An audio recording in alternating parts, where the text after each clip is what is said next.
ఆనాడు చంద్రబాబు నాయుడు మైక్రోసాఫ్ట్ని మన ఆంధ్రప్రదేశ్కి తీసుకొచ్చినప్పుడు అప్పుడు కృష్ణ గారు ముఖ్యమంత్రిగా ఉండేవాళ్ళు కర్ణాటకలో.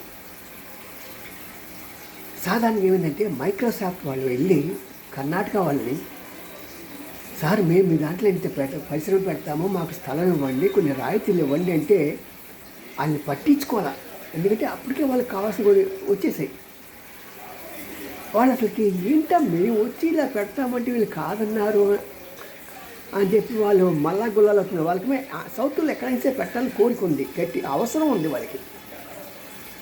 ఈ విషయం తెలుసుకున్న చంద్రబాబు నాయుడు వెంటనే స్పందించి వాళ్ళకి ఫోన్ చేసి, మీరు ఒక్కసారి మా రాష్ట్రంలో పెట్టుబడి పెట్టక్కర్లా, ఒక్కసారి వచ్చి మా ఆతిథ్యం మా రాష్ట్రాన్ని చూసి వెళ్ళండి సార్ అన్నారు.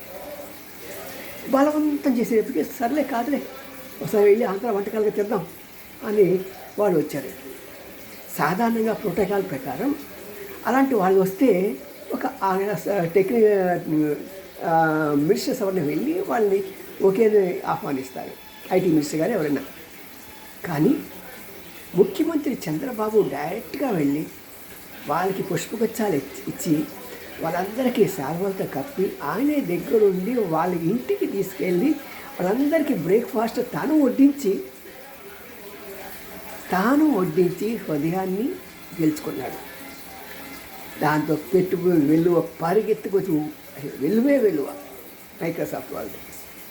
మరి ఇప్పుడు లోకేష్ కూడా ఒక చిన్న ట్వీట్ని ఆధారం చేసుకొని, నేను ఈ రోడ్లు బాగోలేదు, వీటిని నేను ట్యాక్స్ కట్టను, నీకు ఉండను అని చెప్పి అన్న ఒక పారిశ్రామికమైన మాట విని ఇతను చక్కగా దాన్ని క్యాష్ చేసుకొని, మీరు రండి నేనున్నా మీకు అనేటప్పటికీ మరి గూగుల్ పరిగెత్తుకొచ్చింది.